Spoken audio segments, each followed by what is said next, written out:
Hey, QE decoders. This is Michael. And we are live with another Immutable Book Club. And just in time, Jan appears. How do you do, Jan? Hi, Michael. Yeah, How are you? you were very uncanny about that. I was hoping, okay, you get things warmed up real quick. Talk to the stream for a couple seconds. There you are. Go ahead, go ahead. I don't see, I don't hear. No, not at all. Yeah, it's really for the recording. So far, nobody is live on the stream yet, um, but yeah, I'd Mhm, like people to be able to push play and then get some content. mhm. I saw some notes from some remarks from Sergey, if Mm. I say that well. So Yes, indeed. Yeah, so that's he's good news. Somebody, got some event sourcing background. yeah, Awesome. yeah. I'm really curious to hear what are his opinions about event sourcing. Mm-hmm. Because I've before historical modeling, I've been looking into it, but I never really used it because I didn't really saw the possibility to make offline applications with it. Mm-hmm. Oh, there was, what was his name again? Let's see if I can find it immediately. There was one expert um, who made some online courses about it. Um, and he had one, yeah, I don't find it immediately. He had one chapter on offline applications. Mm-hmm. Um, but I think it was an afterthought that was never meant to work. Oh, okay. Um, yeah, so one of the experts that I've been following on event sourcing is work. Greg Young is that the Yeah, person you're thinking? yeah, Okay. that Yeah. was, yeah. Yeah, yeah. I remember he wrote an article on offline um, mobile apps. I didn't see the course that you're talking about. So There, maybe he's there got was some more there was a content up course. there now. There was a course on his website at the time, but it Mm, was a paid course. right. Yeah. Uh, but I was so Mm-hmm. hopeless to get something that I subscribed in the end. But then I discovered historical modeling because if I remember well, the problem was with historical modeling, you take a decision and the decision is final. Yeah, Mm-hmm. the fact is generated and it's final. While with event sourcing, you take a decision, you make a proposal. In fact, it's not a decision, you do a proposal. The event is sent to the server at a moment of synchronization, and only then it will be approved or cancelled. Yeah. Yeah. So that's where he makes the distinction between a command and an event. And Mm-hmm. historical modeling doesn't have that distinction at all. But um, a command is something that could be rejected. That's the proposal.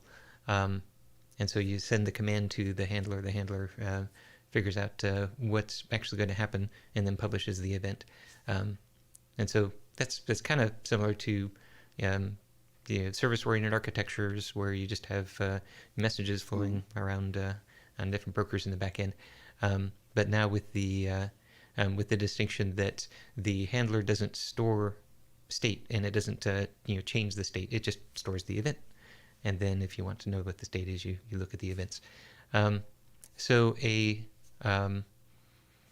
if you modify that a bit, then you can make it such that the handler will always accept the command. It'll always accept the proposal.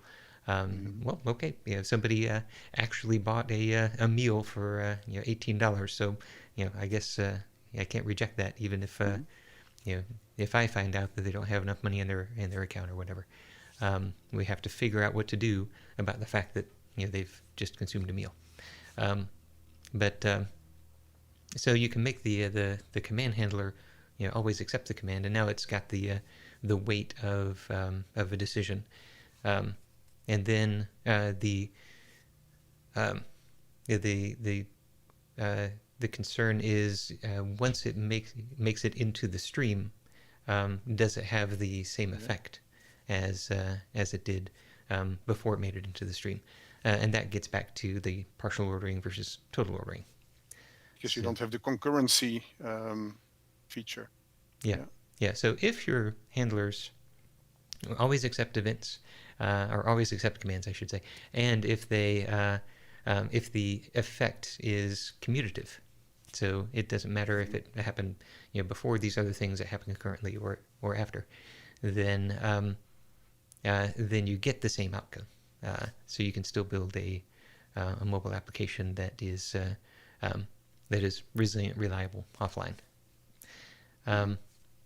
And one pattern that does that pretty well, that actually that is in the book, right? So yeah, the model view update pattern. This was types of immutability, so this would have been chapter 2 stuff. So yeah, immutable app architecture is what I labeled it, page 44. I was actually looking for an official name for this kind of architecture, but I have it in front of me as well. Yeah, excellent. So I couldn't find an official name for it. So immutable app architecture is just what I called it. But there is a link to a video from Lee Bryan talking about how this architecture works. But yeah, basically, model renders the view. The view generates action, so the user makes a decision that generates an action, and then locally that action is pushed to a queue, and so in order to determine the next state of the model, you will take the last known state that you got from the server and combine it with the queue in order to produce model n+1. So as soon as that action goes into the local queue, it can then be applied to the most recent state. So just think of that action as an event. So it's your state is what you compute after you've run all the events in the stream from the server. That now apply the events that are in your queue, and then once the action does make it to the server puts it into the stream, and then applies it to the state. Now the mobile application can download a new version of state, which is it includes all of that approved, all those approved actions, and now that is no longer in the queue because it downloaded state that includes that update. That action, and so now it can then refresh and show the true model at that point, which should be, if everything is commutative, the same as what it had before. But that doesn't. If it is commutative. Yeah, that doesn't require that it be commutative, because if in fact your change is not commutative, then that's the opportunity for the mobile application to say, nope, never mind, this is what actually happened. So commutativity is really just in order to maintain the user's sanity in that case. It's things that I looked at the time, but then I found historical modeling so much more, the way of thinking much more attractive, and I still think about it that way. Anyway, past week I studied a little bit more on React, on Typescript, and all the things and I started again with the groundhog videos. Yes, yeah. Actually, the number one, but it goes a lot smoother now. Okay, good. It feels like coming home, while before it was really, well, where does this magic comes from? And before I got stuck, because you work on Windows subsystem for Linux. I still work completely on Windows for the moment, and then, for example, the comments in the package.json, some comments don't work on Windows, and if you don't know, you're stuck. Right. Yeah. So once you know a little bit how everything, the config for TypeScript, the config for Webpack, package.json, how everything is interrelated. Uh-huh. Yeah, but the documentation on the website, Oh, yes. what is your vision about that? Because in meanwhile, there is already quite a lot of difference between, for example, the Groundhog one is with TypeScript. There are no TypeScript instructions in the documentation. That one is made in JavaScript. And Yes. last Yeah. time you say you would like to enhance that. Yeah. Yeah. My In what way? And because I'm going through it, so I can mhm. make notes. I can adapt it if you want. I can make a pull request with things I discover. But in which way would you like to go with the documentation? Yeah, so I'm pulling up my notes for what I have planned there. That would be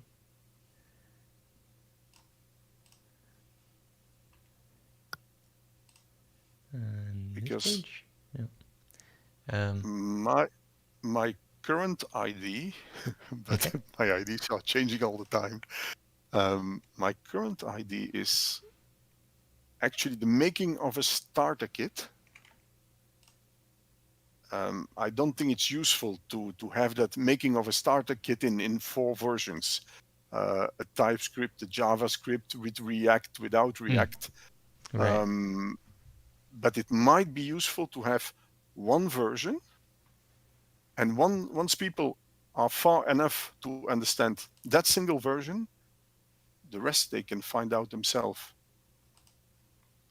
Yeah, Yeah. but for people like me who knew nothing at all about JavaScript, about React, if you don't have a very detailed or a step-by-step guide, you're lost immediately. But Right. once you reach a certain level, which doesn't have to be high because I'm still on a low level, but then you know enough to figure out what will be the next step. I'm not sure if I explained that well. Yeah. I think so. So let me share some notes that I've Stream. got here. Okay. So so these are the notes that I created for actually let me there we go. So these are the notes that I created for the documentation site, and so what I was envisioning was this kind of separation of plans and tasks. So a task, these are just individual task focused pieces of documentation.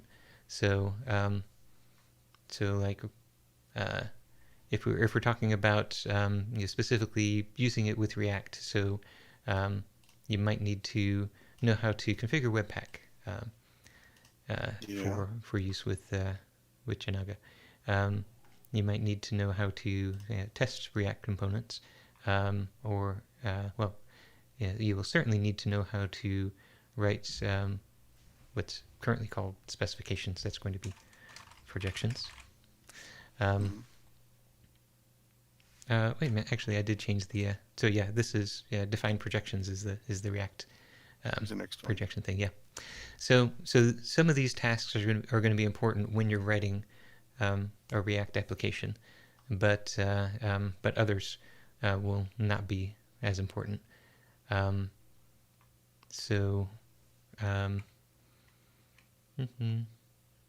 Actually, as I was brainstorming on this, I must have been thinking along the React lines, because most of these are the React PWA. Yeah, that's actually that was the plan that I was kind of starting down. So here's the plan. You're going to build a React PWA. You're going to need to do all of these individual tasks. Um, so um, some of these tasks are going to be just so starting and basic. It's like, install. I need you to npm install Janaga. Mm. So, well, okay, yeah, I know how to do that. That's fine. Um, there will be some people who are like, I got React or I got Webpack. You don't need to tell me about that. Um, um, the thing that kind of triggered this is I got an issue on Janaga _com on the repository for the web app or for the website, and so he tried to follow the instructions in order to get things set up, and kind of got lost right there at the near the beginning when integrating with Express. So I was like, okay, if I could just take you from from just before you've done that to just after. So now you've got this is what what Janaga needs in order to create an Express middleware object, and then you can just add that to your Express app. And I just show you that little tiny piece. Then it's like, okay, yeah, got that, and you can run a little bitty test, and you can see that worked. So I was kind of thinking along these lines because if you have a lot of preamble that you have to do before you get to the meat of the thing, then you might get lost in the preamble, or you might have already done that, and it's like, I don't want that noise. Get that out of my face. Mm-hmm. So I'm thinking, okay, let's let each task be just what it takes to complete that task. But then there's a section, maybe it's folded so it's hidden from view until you dive into it, that shows you these are all the paths that section is a part of. Maybe even these are the tasks that are prerequisites to this one that you should already know how to do or already have accomplished. So I was thinking, plan, walk you through a specific set of tasks, or just go to a task if you want to learn how to do a specific thing. Mm-hmm. I like the fact that it is really step by step, but I'm wondering, for example, configure Webpack. Mm-hmm. You say, okay, the initial setup for Webpack, your output directory, this type of things. That one you can set up initially, but along the way you will have to add certain settings, probably. So it's difficult to say Webpack here, and for the rest we don't see Webpack anymore. Yeah. Now the things that I myself like a lot are these groundhog videos. Except for the one that the first one is really in bad resolution. Yeah. I feel when I look at that screen, I feel a lot older. I say, "Oh, my eyes are very bad." No, Yeah, I was it still gives you playing with it the gives you setup a at that headache. But it's just what is it, an hour 30 video, and it walks you through from zero to a working situation. Yeah. Yeah. So maybe if those videos were a bit more directed, basically with each one of them, I would just say, okay, let's start recording and see how far I get, and then the rule was I had to roll back at the end. But well, that was the funny side of it. Yeah. We program and we throw everything away, but the idea of just going through it and getting to something quite fast, and it's explained because you're thinking at the same moment. It's not somebody who reads a script and goes fast, and you cannot follow. Mm-hmm. You have the time to follow, to type at the same time. Yeah. Um, I found it a real good introduction. The disadvantage is every time something changes, you Mm-hmm. have to redo the video. Yeah. Yeah, that is true. Um, but Yeah. It, I mean, having a video and on the website exactly the same like it is today, but there is too much difference between the two. But having the exact steps written out on the website on mm-hmm. one hand, and on the other hand, to the video, Mm-hmm. so you can even copy paste while you program alone. Um, Mm-hmm. and for example, that only for JavaScript. JavaScript with Webpack with the package.json um, server and client. I think that should be enough to get people up to speed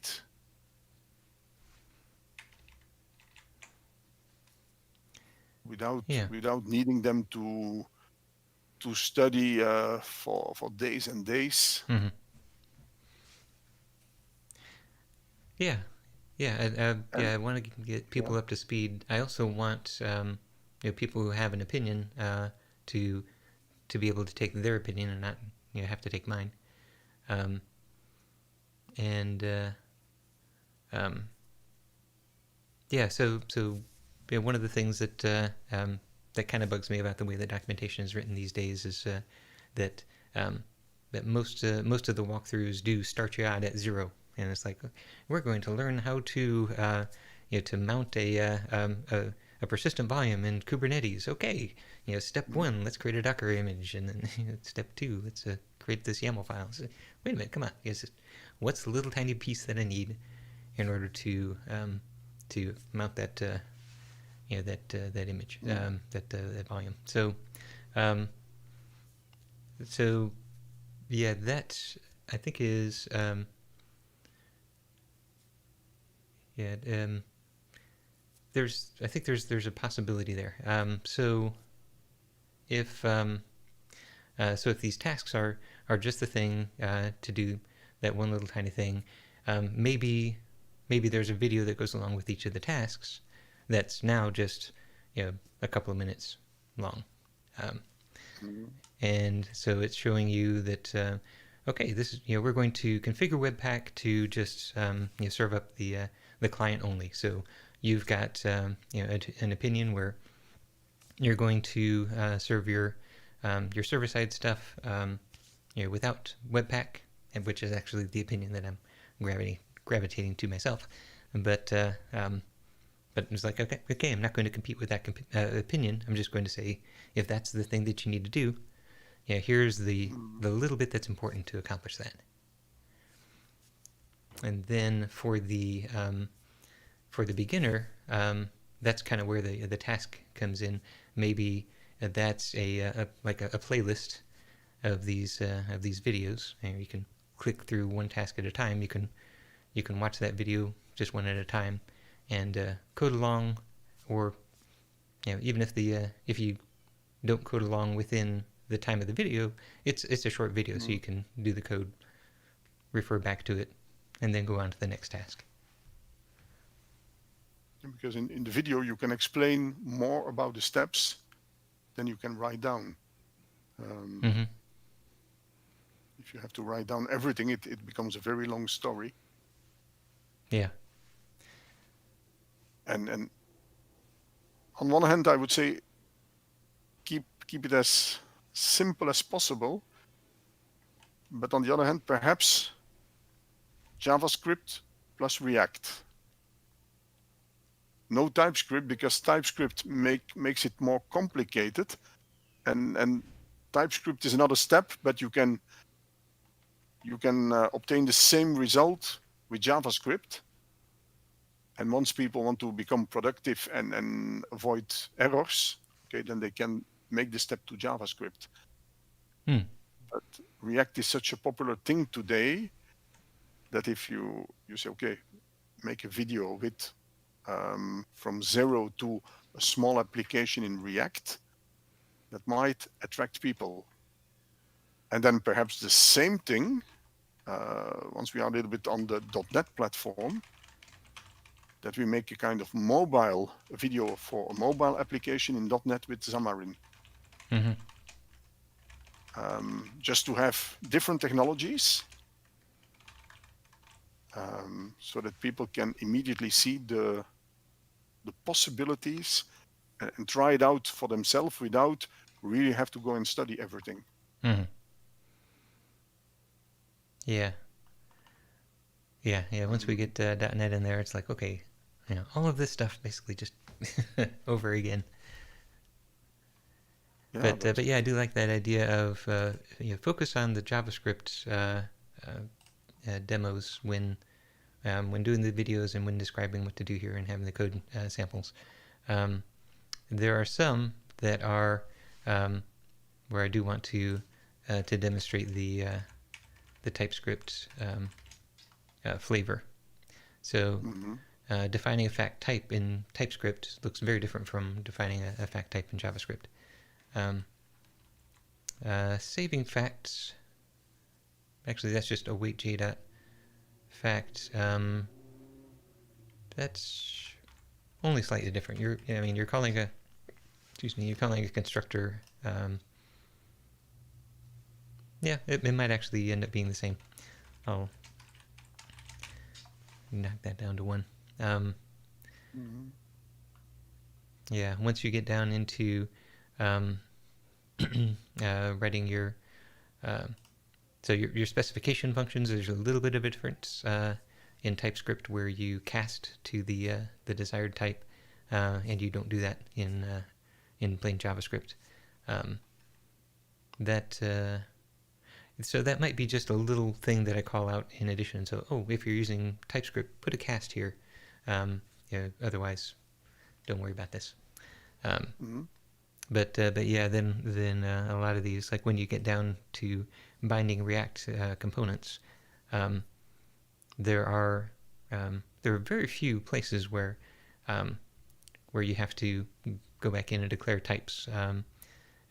Type inference starts to take over at that point, and the code looks very similar between TypeScript and React, or TypeScript and JavaScript. But yeah, I think by the time we get there, if you are working in TypeScript, you'll know what the differences should be anyway, and you'll do the right thing. Yeah, but it's probably so that most of the people who use TypeScript daily, they still remember JavaScript. So they will be comfortable if they have instructions in JavaScript initially to understand historical modeling and the possibilities. Yeah, that is true. That is true. Because it's I think that my opinion is that people have to be able to pick up something as fast as possible, to have a global overview of what are the possibilities, and to be able to play with it. And once they have a global overview, they can dive deeper. But if they understand all the relations between the different technologies, they should be able to continue themselves.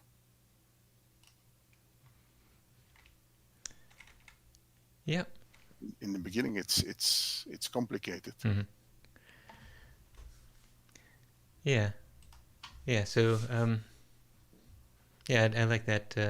I like that line of thinking, because that's that keeps all of the extra opinions that are really unnecessary to learning what's different. That keeps it out of it. Yeah, I don't want to have too many concepts, all entering the picture at the same time. So okay, like one of the things that I see an awful lot are people who give you the instructions for installing and their npm package using Yarn. I was like, well, I choose not to use yarn. I understand you do. That's fine, but yeah, I can't just copy and paste that line of code anymore. Now I have to say, oh, okay, what you mean is npm. So, so yeah, I would like to, keep all of the opinion out and make it be okay. This is just what's necessary. Keep it simple. Mm-hmm. Actually, recently I saw that was something where I say, hey, that's well found. Somebody was teaching React, and instead of setting up Node and setting up React and the whole stuff, he just took a simple .js file, and he included the React scripts.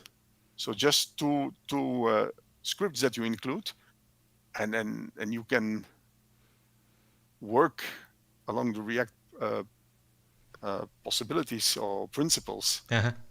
Create element, you can explain everything, but in that way you can just work in the browser from a single JavaScript file or an HTML file. It was an HTML file with script tags in, and then I say that's a good idea because that keeps everything very, very easy. Mm-hmm. Yeah, it's kind of like when I was working on the testing section of the documentation.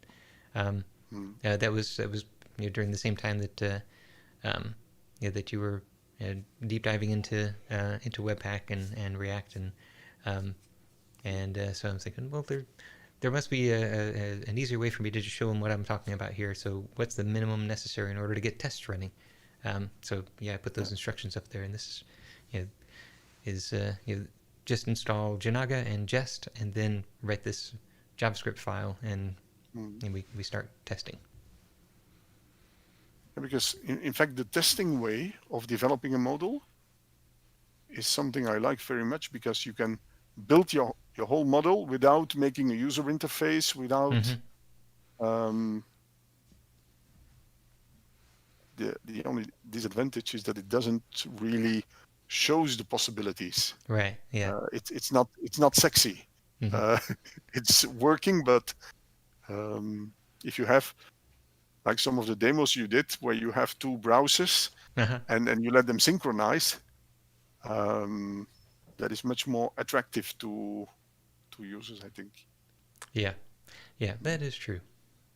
So, I would love to have those two experiences just ready to go out of the box. So, go to a talk and I'm going to demonstrate something. So hey, let's bring up the sexy experience and have something ready to go, and you can participate in this yourself. Bring up the browser and let's all get in a collaborative space and see this thing working.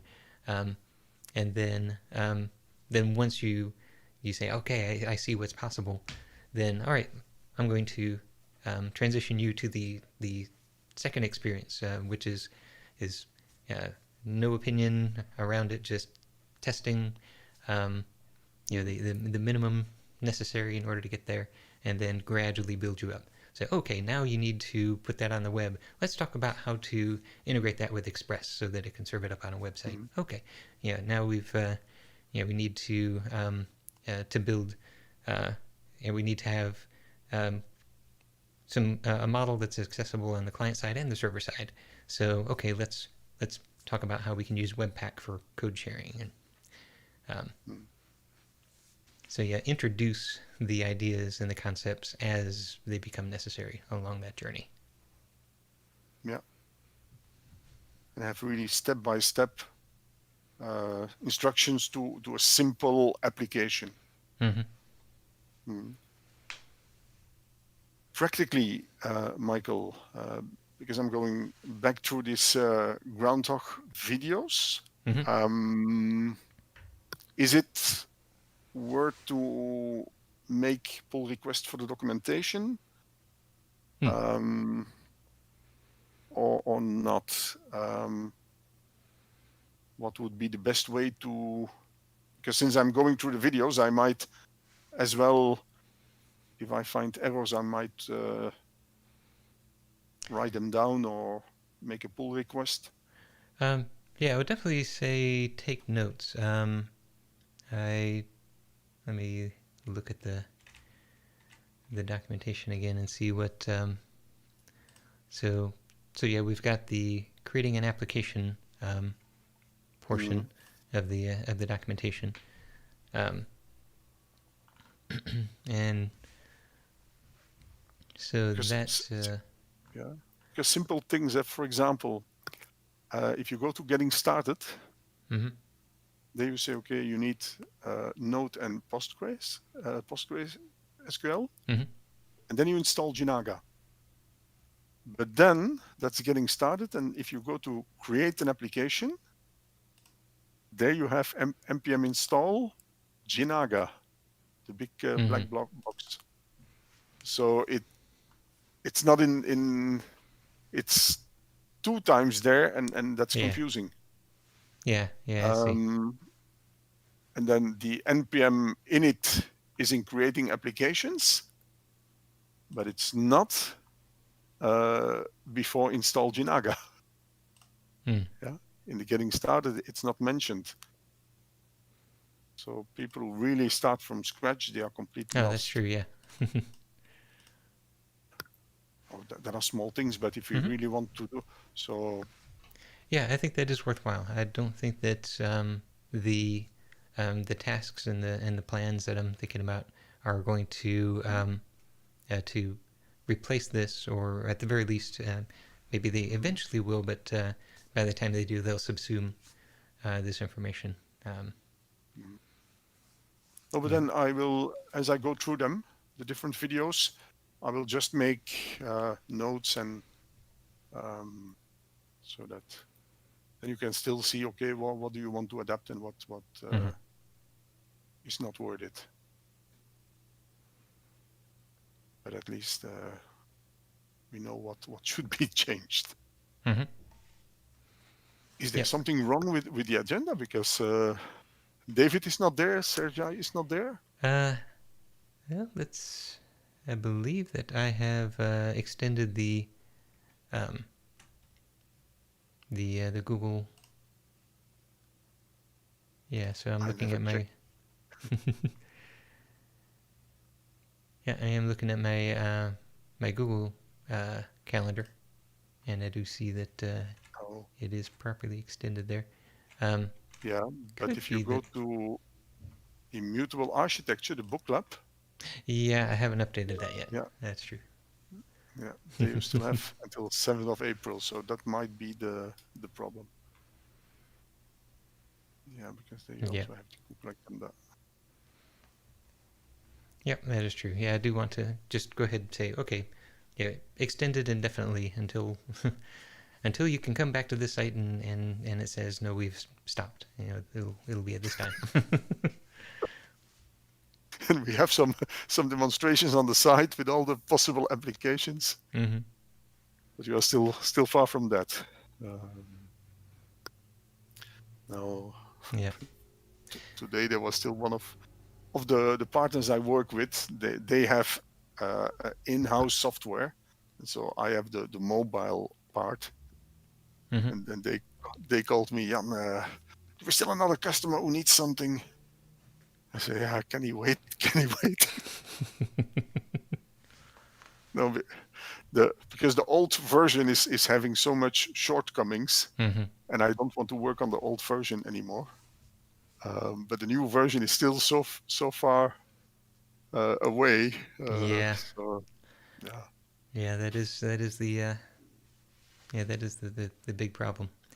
Yeah, as a consultant, I come into companies at this particular moment, and it's like, okay, we have all these grand ideas. We're going to do this, and we still have to maintain that. So, we just need you to just crank out the new version. I said, well, it's not going to be that fast. So how about we focus on the one thing that's most important, and see if we can build that as a kind of a sidecar app, or a something that that lives alongside the the legacy code, so it doesn't have to Mm. go in and change it, and it doesn't have to depend too much upon its architecture, and it can start to make its own decisions. That's the fun stuff, is finding those boundaries. Because it's a compromise Mm-hmm. between, if I put a lot of time in the old application, then I don't have time to put in the future. Yeah. And on one hand, you have to say, okay, you have to make sure that the customers don't go elsewhere by doing nothing. And then by the time I have an application, all the customers are gone. Mm-hmm. But on the other hand, if I put too much time in the old application, it delays the new version. So Mm-hmm. yeah, Or you that can sell the business, and then take that money and invest it in building the new one. And then in a year, you can then launch a new business and compete with the old one. yeah. But if the old application, there are so much things which don't go smooth enough, where the functionality is not enough developed. Mm-hmm.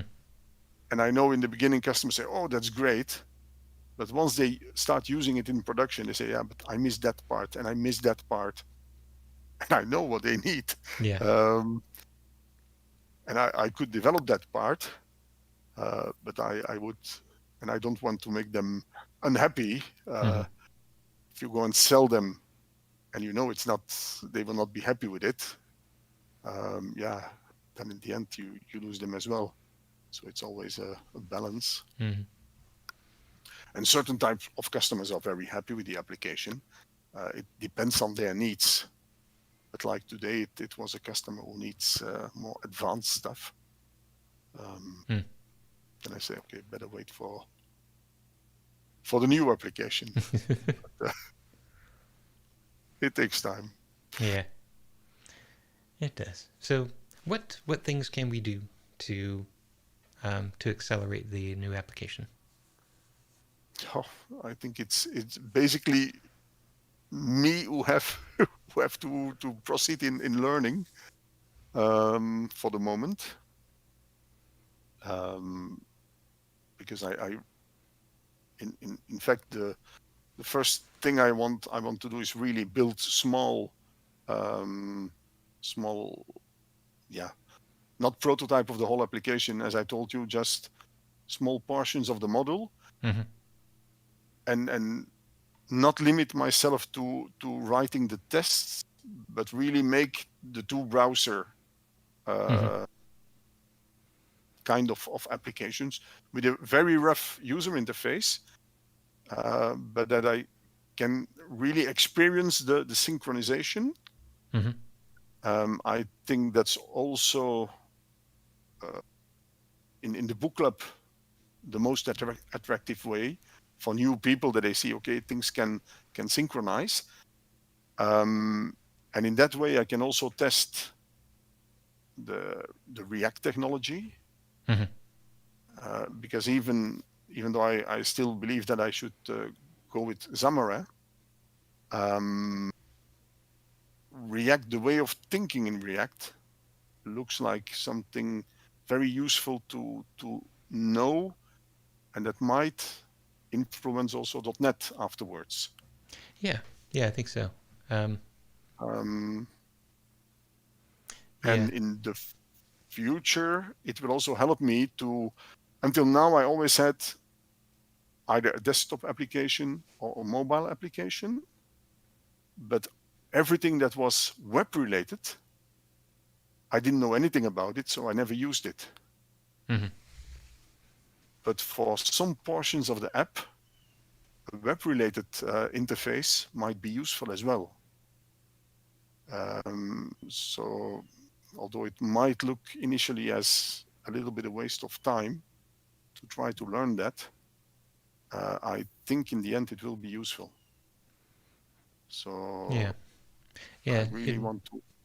And eventually you might, after we've got Janaga.net, transition from React to Razor for those, or Blazor for those web components. But I think that you will find that that taking the way of thinking that you learned in React and applying that to Blazor is going to be a much shorter path than taking the Xamarin ideas and trying to make those fit with Blazor. Yeah, so it's got a lot of the same functional projection ideas kind of built into that component model as well. Yeah. But so it takes me a lot of time to get used to that new environment. And then by making very rough user interfaces, starting implementing, working further on the model, I think the first thing I would like to do is a little bit what we spoke about last week. So the two basic objects, the company and the workers, to get this authentication thing running with the different screens to have it working. Yeah. And then from there I can build on it. And then then really during the building, trying to as the model changes, to make it so that I conserve the data. That will complicate development, but that's the most important goal of Jinaga, to be able to upgrade easily. Right.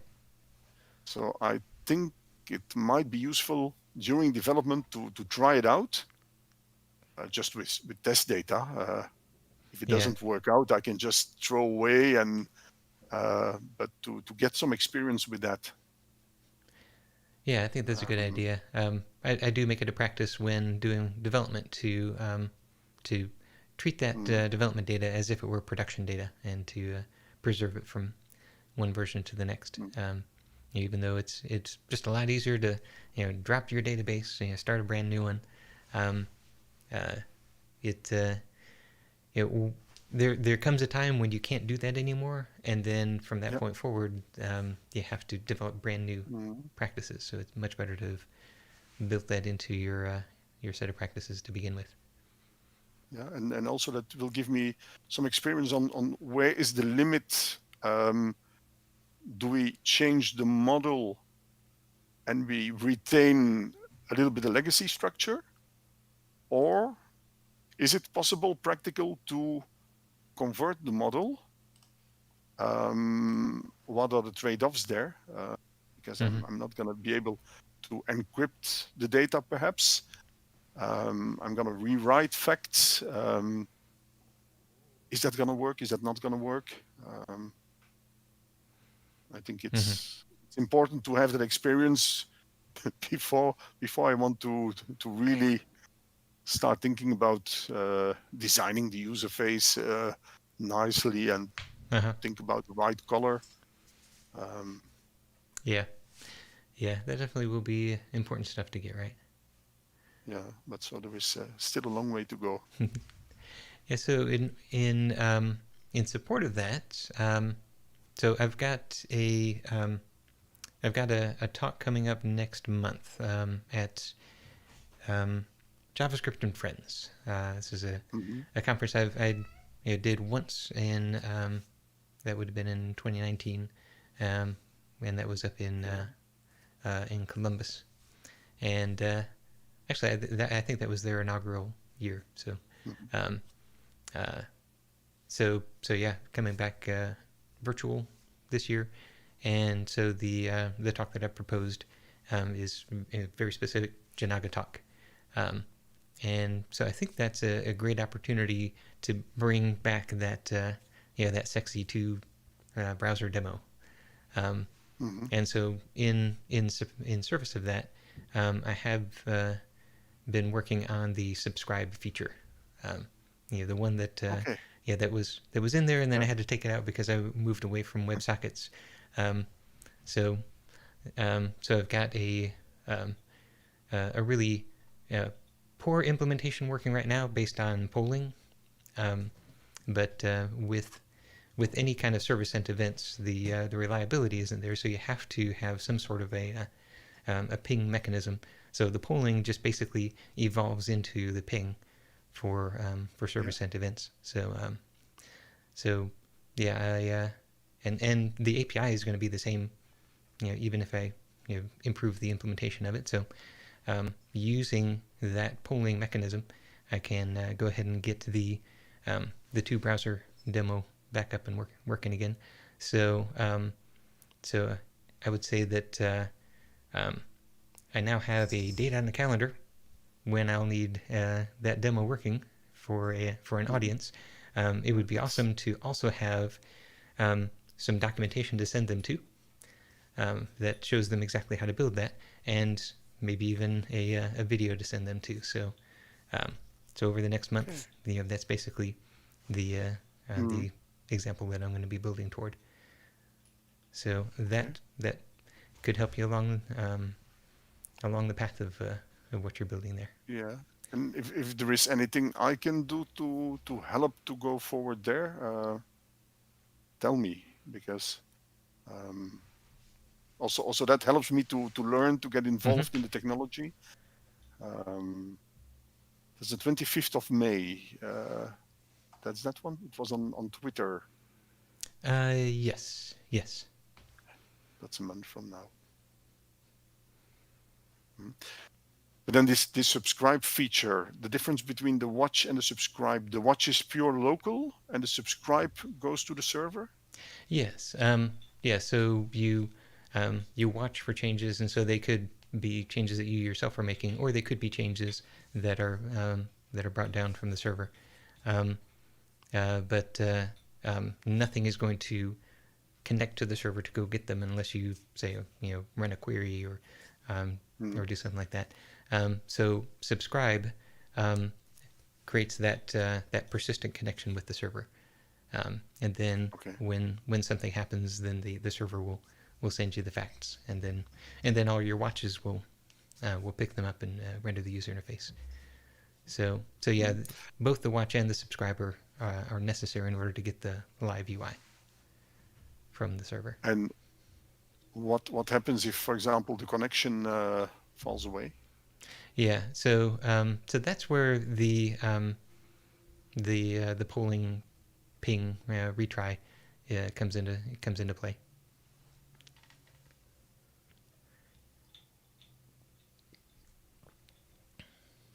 There we went again. Yep, there we are.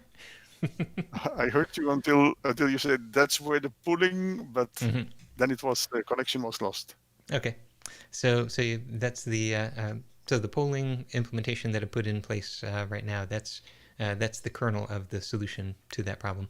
So if the connection is lost, then the subscription basically keeps that polling to the server alive, and then when it is able to reconnect, then it reestablishes another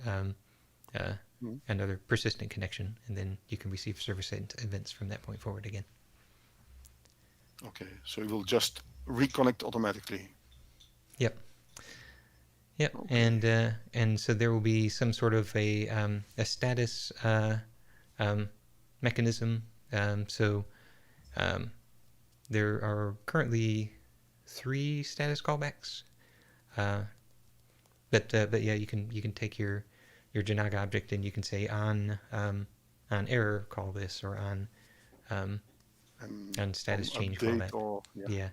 So that's intended for you to hook up some sort of a user indication of when you're offline.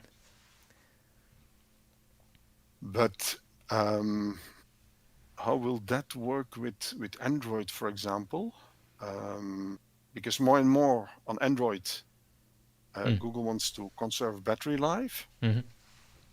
So even if, for example, with their own sync infrastructure, you say connect regularly, it's Android itself, the operating system, who will delay all the connections to group them and to make a single connection. Which sounds pretty smart. Yeah, so I would want to test that on Android. Um, Yeah. so yeah, this would be the API that's really intended for the progressive web app. So it's Mm. running in the browser. You might have installed it as an icon, and so it looks like it's an app, but it's still running in the Okay. browser. Yeah. For for example, a Xamarin application running on Android, the API I would expect would be different, or maybe the API would still be the same, where it's just subscribe, but the implementation would definitely be different. Might be adapted for, yeah. Yeah, because there you Yeah. have push notifications as a first class citizen, Hmm. so you can tell Yeah. Google, okay, I need you to give me a URL that represents my phone. Okay, Mm. there's the URL. Give that to a server. All right, when you have an event to send me, post it to that URL, Hmm. and then Google Yeah. wakes up your phone and sends it to you. No, we can, because you can still do almost whatever you want. But for example, if you have your GPS on all the time, if you have a service running in the background, you will have a notification on your screen. Mm. Um, so users know, oh, that application is running on the background Mm-hmm. and it's eating my battery. Yeah. So you really have to think about it. Mm-hmm. And so Google tries, if you want to make communication, it's much better that you say, okay, I want to communicate, but for example, within the next 15 minutes is all right. Mm. And then Google will look at all applications and will say, okay, now I have a number of applications who want to communicate. I will, on the 4G transmitter, I will make a communication. But if you say, I want to communicate now, Mm-hmm. that's gonna eat much more battery, Yeah. because then they have to wake up the receiver has to be up all the time, I think, because they might get notifications in, Mm-hmm. but not sure that they have all the time two-way communication. Yeah. With my first iteration of Janaga, everything was actually based on WebSockets. There was no REST API at all. So Mm-hmm. so as soon as the application started up, it would just create a persistent connection to the server, and then all communication would just happen over that Mm-hmm. persistent connection. Um, and yeah, I found that was very resource intensive, not just for the mobile application, but also for the server. Um, I was running Yeah. on just standard Azure instances, and it was like, no, we're running out of memory, we're running out of everything, and this is I just sent a few people from my office to go register for classes. That was the very first use Mm-hmm. that I had for Janaga, and I was like, hey, let's build this app so that people can load test it for me, and yeah, that first semester did not go well because it just didn't scale. But um, so so then I transitioned to a REST API and basically made um, the subscribe method. Just kind of took that out for the time being. So so yeah, I think I think we've the plan here is bring that API back. Well, yeah, I have now in my own branch brought that API back with the Mm-hmm. really simple implementation, and then have better implementations if I have better Yeah. controls. Well, once we get on certain platforms, Mm-hmm. we start with Android or with iOS, Yeah. then we can just adapt it. Yeah. Yeah. Oh, but yeah, an important part of that was there was actually a time before I had a separate subscribe API, and everything was just watch. So if you watched something, then not Mm-hmm. only would it watch local, but then it would also send What's on the server? the request to the server. Yeah, and so Mm. so the server knew everything that you were watching, and it would send you facts. So um, so yeah, one of the interim things I did to reduce the load on the server was, okay, as an application developer, I know what's important to receive real time and what's not. So so I'm going to subscribe to the things that I should notify the user about in real time when they happen. And just watch everything, because watch is for connecting your model to your user interface. So everything has to be watched that's on the screen. And so that now gives you one level of control. So you choose what you want to subscribe to, but then that also is currently the lever of control of, say you've got an application setting that says, I don't want you to to use my connection in the background. So you turn that setting on, then your application will just unsubscribe. So that is the current control, but it sounds like it might also be useful to have, let your application do its subscriptions, but then have a some kind of a setting around that of like, what do you really want these subscriptions to do? So like turn all subscriptions off, or delay them until a certain policy, or some of that's going to be under the control of the operating system, but some might be application controlled. Yeah, because some things needs priority. For example, a dispatcher sends a new task to a worker, for example, 5 o'clock in the afternoon for tomorrow morning. That has to go through fast, because the worker might go home, switch off his telephone, and he will not know what he has to do tomorrow morning. But something that is for 2 days later, well, that can wait a little bit. No hurry. The same in the other direction, from the telephone to the server, for example, GPS coordinates. No use to send every GPS coordinate immediately. You better collect them on the telephone, then filter them to have an interpolation. There is biscuits. Yep. He needs a bit of attention today. Yeah. Then make an interpolation on the telephone and just send the interpolation points through the connection.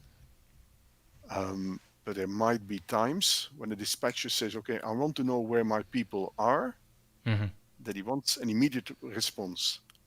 So it might be useful to be able to say, okay, I want it immediately, or just whenever there is a connection. Whenever a connection has to be established for other reasons. So the mobile application then would subscribe to the location requests, and that subscription would have to be something that the even if you say, I don't want you to run in the background, that would be one that still goes live, because the mobile application would have to know that there's a location request in order to compute that that location and say, okay, yes, go ahead and publish this now.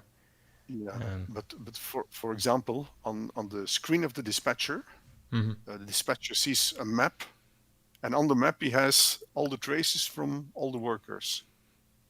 Now it's very nice to see the workers move in real time, but most of the time nobody's watching. Yeah.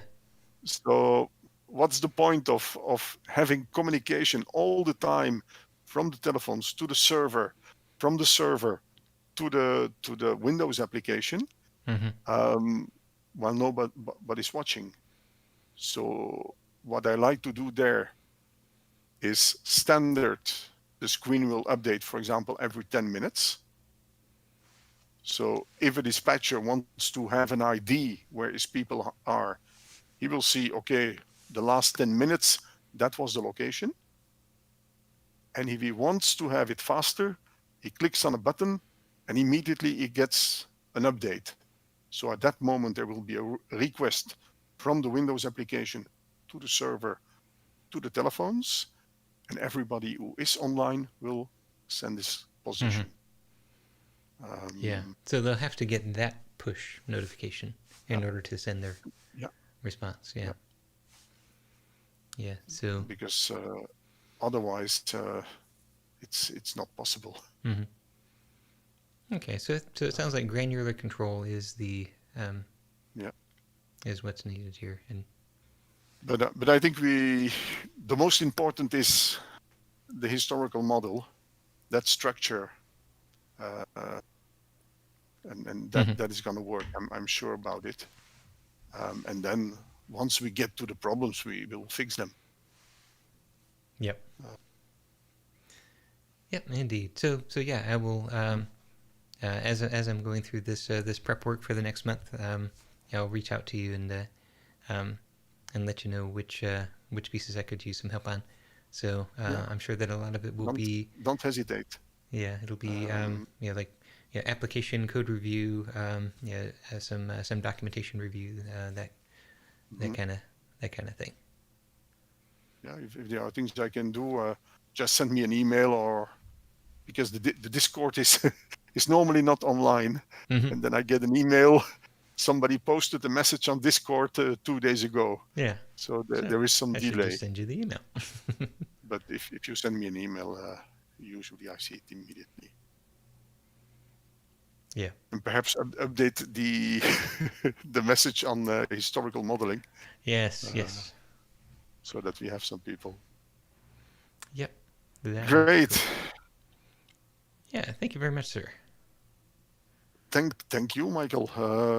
So I will take some notes while I go through the Groundhog videos, and then we see each other next week, I hope. Indeed. So then we can make some progress. Yes. Yep. Okay. And I will let you know what Michael, I accomplish between now and then. Yeah. Yeah. Send me a mail, and and if necessary, we can connect in between. No problem. I'm most of the time in my office, so whenever it suits to you. If there is something that you want to discuss, no problem. Cool. Awesome. Okay. Thanks. See you. All right. See ya.